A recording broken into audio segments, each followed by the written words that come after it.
વર્ષો પહેલા ઘટના બની છે. થોડીક વાત ઉપર ખાલી પ્રકાશ પાડવાની કોશિશ કરું, માના સાનિધ્યમાં આવ્યો એટલા માટે. એ મર્યાદાનો એક સમય, આજ પણ આ જ્ઞાતિમાં ઘણી મર્યાદા હચવાણી છે, તો તેથી કેટલી મર્યાદા હોય. અને ખેતીનું કામ કરતા હોય, ખેડૂતનું કામ કરતા હોય, પોતાની જમીન વાવી અને ખાતા હોય, પણ હુરજની હારે તાર લાગી ગયો હોય, જગદંબાની હારે તાર લાગી ગયો હોય. સંતન ગભીરામ ધામ કરત ક્રમત રમત ભ્રમત કામ પ્રમત શ્રમત નમત ગ્રામ વામ હામ લોપે અને અટન ઘટન અતિ ઉદામ થન ગન તન ઠામ ઠામ. અને ઈ વખતે એમ એવું આ કહે છે, મેં આ વાત પેલા ઘણા સમય પેલા સાંભળે હતી, ક્યાં વાંચી હતી ક્યાંક, અને પાછું પણ મને અહીંથી મામાએ બધાએ મોકલ્યું હતું, થોડું લખાણ હતું એ મને મોકલ્યું હતું. એ પ્રમાણે વાહ મામા પધારો, વાહ. હું એ મોજ કરી લઉં ઘાયલ, તું એ મોજ કરી લે. અમારા ગુગામાં તો જૂના છે, અમારા બહુ જૂના મિત્ર, ખૂબ અમે મોજું કર્યું છે. હા, મોજ કરી લે, મોજ કરી લે, અને ભીતર ભીતર ખોજ કરી લે.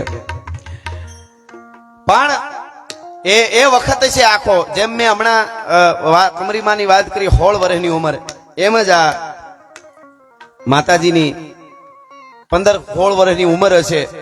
અને હક પણ થયા ને એકાદું વર્ષ હજી કદાચ ગયો હોય છે. સોમાં હું ઉતરી ગયો ને હિયાળો બરાબર બેઠેલો.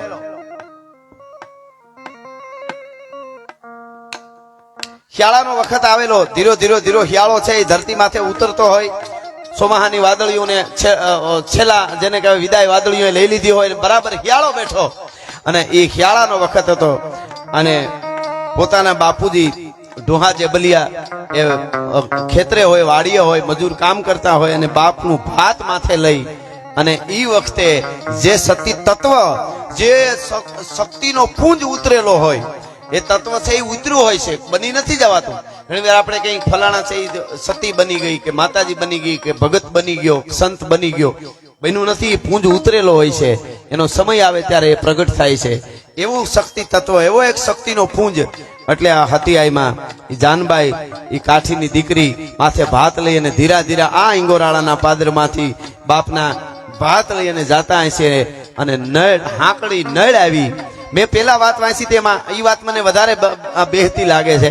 આ વાતમાં મેં વાંચ્યું, એમાં એવું કહે છે કે હાથી એ વચ્ચે નીકળ્યા અને નાગ કેડીમાં જાતા હતા, હામો મળ્યો, બાજુમાં મામાનું ખેતર. એટલે મામાનું તો આપણે તો બધા સમજી જાય, કારણ કે ગામમાં જ પિયર્યું હતું, હાહર્યું ગામમાં હતું, હગ પણ થઈ ગયું હતું. વરસથી પેલા ચાંદલા થઈ ગયા હતા, અને ઈ હાલ્યા જતા હતા હાથીમાં, જેને આજ હું તમે હાથીમાં કહી છી, જાનબાઈમાં, એ હાલ્યા જતા હતા. અને એમાં માથે ભાત અને હાલ્યા જાય. વાત મેં જોઈ એમાં એવી છે કે ભાઈ મામાનું ખેતર હતું ને એમાં હામો નાગ આવ્યો ને ફૂફાડા મારવા માંડ્યો. એટલે એ અરુર બાપુ જેમની વેરે એમનું હગ પણ થયું હતું.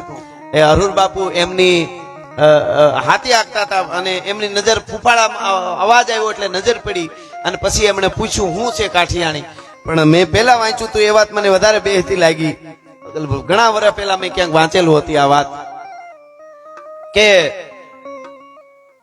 નળ હાંકડી નળ હતી. અને મોટી વાત એ છે કે નળ હાંકડી હોય ને, હાંકડી નળમાં, એટલે વધારે આપણે વાત ઈ બેહે છે કે એ હાંકડી નળમાં જતા હતા, સામે નાગ હતો કાળોતરો, મીડો ફૂફાડા મારવા મણિધર.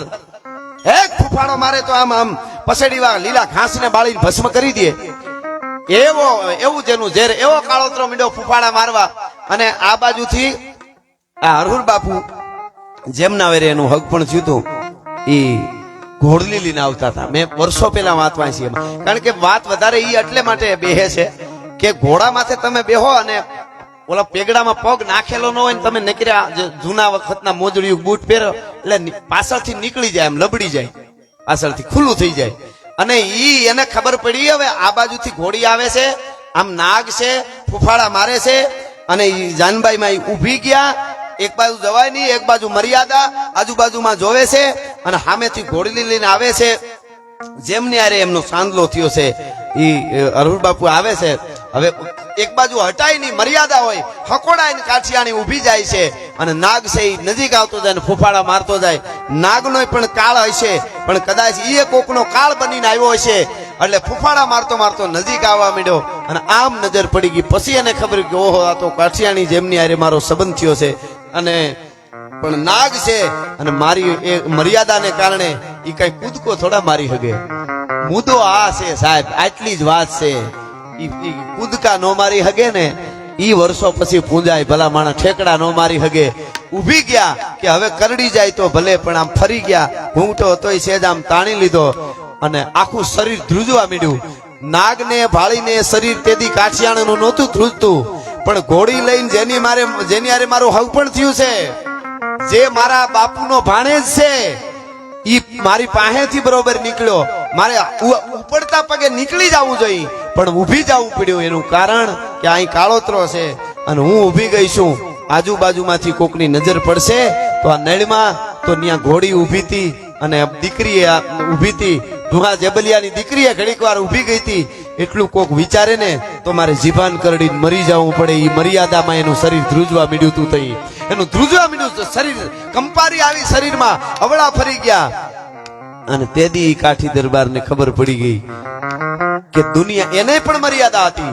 કે દુનિયા હું જોહે કે એક કાઠી જેને આરે પોતાનો સંબંધ થયો ને ઘોડીને ઊભી રાખી એટલે નજીક ઘોડી આવી આ બાજુ નજીક ઘોડી આવે આ બાજુ તલવાર મ્યાનમાંથી બહાર કાઢી અને લાંબો હાથ કરીને ફળાક કરતો આમ ઝાટકાનો ઘા કરે હવે ઈ તલવાર માથે રૂની પૂળી કરીને તમે આમ મૂકો અને પછી એને ફૂંક મારો નહીં રૂ આમ વાઈટ આમ ફરે ને તો બે કટકા થઈ જાય એવી તરવાર હોય વગડામાં ઉનાળામાં મૂકી દીધી હોય ઘાસમાં પંખીડા પાણી હંભળીને પીવા સમજીને ઉતરવા માંડે માખી ઉડતી આવીને માથે બેહે તો માખીના ટાંગાના કટકા થઈ જાય આવી ધારદાર તરવાર ખાલી આમ કરીને અરુણ બાપુએ ઝાટકો માર્યો આટલું ખાપનું ભોડ્યું છે એ કટ કરતું કપાઈને ઉડ્યું એ આમ ભોડું ઉડ્યું આ બાજુ ધડ મીંડું કૂદકા મારવા જે નાગનું વાહે બસે ઘૂંસડા વળે મીંડું પછડાટા લેવા પણ બટકું આમ ઉપર ઉરડ્યું બસ ઘોડીની લગામ આમ થઈ અને લગામ આમ થઈને એ બાગડતા ઘોડી નીકળી ગઈ પણ એ હજી આમ લગામ કરે અને આમ ઘોડી ઓસિંતાની આમ ફરે અને પગમાં જે પગરખાં પહેર્યા હતા એ પાછળથી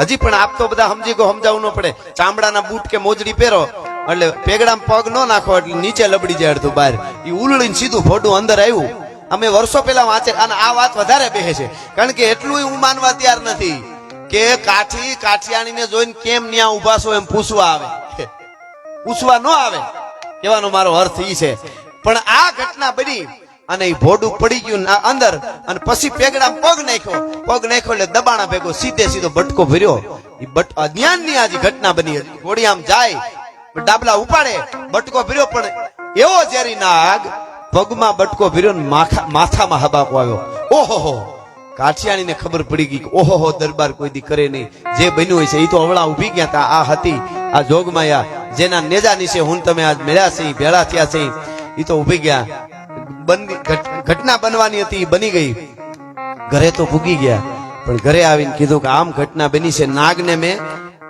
કાપી તો નાખ્યો પણ ભોડું પગમાં પડી ગઈ મોજડીમાં પડી ગયું એ ખબર ન રહી અને મને બટકું ભરી લીધું હવે મારી પાસે જાજો સમય નથી તા તો જીભ સોટવા માંડાણી અને ખોળિયામાંથી પ્રાણ નીકળી ગયા અહીંયા એની જે ઘટના બનવાની છે એ દરબારની બની ગઈ આપ જાણો છો અરુણ બાપુની જે કાંઈ ઘટના બનવાની હતી એ બની ગઈ અને એનો પછી જે સમયે કહેવાય છે કે એ સમયે જે વિધિ કરવાની હતી એ બધી થવા માંડી છે આ બાજુ વિધિ થવા માંડી આ બાજુ ગામમાં જે આ સતીમાં જે અટાણે આપણે કહીએ છીએ જાનબાઈ માના બાપુ એને એમ થયું ગજબ થઈ ગયો શું કરું એને એમ કે દીકરી આ ઘટના બધી પછી તો વાત થાય લોકો ખ્યાલ આવે ખબર પડે એટલે મારી દીકરી ઓરડામાં હશે એટલે ત્યાં આવે છે બાપ આવે છે આવીને પૂછે કે દીકરી શું કરે છે એમ એટલે ગામમાં તો એવી વાતો થવા માંડી કે નાગને મારવા ગયા છે ને આવું ન કરવું જોઈએ તોફાન ન કરવા જોઈએ જે કઈ વાતો થવાની છે એ થઈ છે પણ દીકરીને જ્યાં બાપ આમ જોવા જાય ને પૂછવા આમ શું કરે છે દીકરી આ ઘટના બની છે પછી તો વાતની તો ખબર પડી હોય કે આવી રીતે હતું ભાત લઈને આવતા હતા એટલે જોવા જાય છે જે પરિણાનું જે પટોળું પહેરવાનું હોય ચૂંદડી ઈ ચૂંદડી ઓઠી કંકુનો ચાંદલો કરી અને દીકરી હામા મળે છે અરે દીકરી આ શું કરે છે શું ઘટના બની તને ખબર છે બેટા કે મને ખબર છે એટલે જ કે મને ખબર છે એટલે જ કે તો કે મારી પણ એમની પાસે દરબારની હારે કાઠી દરબારની હારે તમારા ભાણેજની હારે બાપુ મારી પણ ચિતા ખડકાવો અરે પણ બેટા તારા ક્યાં લગ્ન ક્યાં થયા હતા હજી તો હક પણ થયું તું ખાલી કે જે થયું હોય એકવાર જે કાઠીનું ઓઢણું ઓઢ્યું છે હવે બીજું ઓઢણું મારે ઓઢવું નથી જે ઘટના બનવાની હતી બની ગઈ દુનિયા કાલે વાતો કરશે ડાકણે હતી અને કોકના જુવાન જો દીકરાને ભરખી ગઈ એને બલિદાન દીધું છે એ મારા માટે દીધું છે બાપુ એને કોઈ નાગ કાળોતરો કરડવા જવાનો નહોતો ઈ કાળોતરો તો મને કડવાનો હતો, પણ હું અભાગણી કે ઊભી ગઈ એને હાથ લાંબો કરીને એને દઈ દીધો હોત અને મને કરડી ગયો હોત ને દરબાર વયા જાત તો ઈ બચી જાત. પણ એને હું ઊભી ગઈ અને મારો કાળ નહીં હોય એની પહેલા અને ઈ નાગને એને માર્યો અને ઈ ભોડું પડી ગયું નાગનું અને એમનું મૃત્યુ મારે ને કાઠીને જુદું પડે છે, અમારે છેટું પડે છે. બસ પછી તો કોઈ સમજાવે એ તો સત ચડ્યું હોય એને ખબર હોય. ઈ સતી નારીના તેજ મીડ્યા ફરવા. ઈ વખતે મોઢા માથે મુખાકૃતિ છે ઈ બદલાઈ ગઈ. જળા જળા જળા જળા જળા મુખાકૃતિની માથે એક નોખું એક તેજ છે ઈ મીડું દેખાવાનું. પ્રચંડ દંડ બાહુચંડ યોગ નિંદ્રા ભૈરવી ભુજંગ કેશ કુંડલાય કંઠલા મનોહરી નિકંદ કામ ક્રોધ દૈત સૂર કાલ મર્દની નમસ્ત માતે હિંગળાજ નિર્મળા નિરંજની. ઈ તેજના જેને કહેવાય ઓળા છે ઈ ઉતરવા મીંડા મોઢાની માથે અને ઈ ગામ આખાને ખબર પડી ગઈ સતીને સત છેડ્યું છે. અને ઈ કાઠી દરબાર અરુલ બાપુની હારે એમની ચિતા ખડકાણી હશે અને સતી થઈ ગયા. વર્ષો પહેલા આપેલું બલિદાન કોઈ દી વ્યર્થ જાતું નથી. દુનિયાને ખબર હોય ન હોય પણ આજ પણ એક પણ કોઈ આવીને હાકલે હાજર થાય દુનિયાના બધા કડા બંધ થઈ જાય અને તેથી એમ કહ્યું હે ઈંગોરાળાના ટીંબા વાળી માં હે હતિયાય હવે તારે આબરૂ રાખવાની છે. અને અડધી રાતે માં આવીને ઉભી રહી એવા અનેક દાખલા છે. અને રિપોર્ટ ફરી જાય સાહેબ એવા રોગ થયા હોય અને ડોક્ટર કહી દે કે હવે આટલો સમયથી વધારે તમારી પાસે સમય નથી અને પછી કહે હે હતીમાં હવે હું ક્યાં જાઉં. તેથી ઈંગોરાળાના ટીંબાવળી માં એમ કે અહીંયા આવી જા તારે બીજે ક્યાંય જવાની જરૂર નથી. ઈ માના તેજ છે ઈ તેદી હતી થઈ ગયા માં. હું તો અરુલ બાપુની ચેતનાને પણ અહીંથી વંદન કરું છું.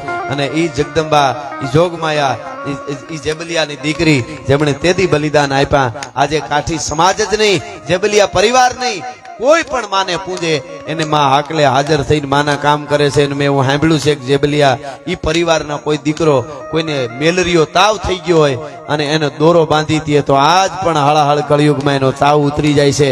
એવા માના પ્રમાણ છે એટલે આ કડી ત્યાં લાગુ પડે છે.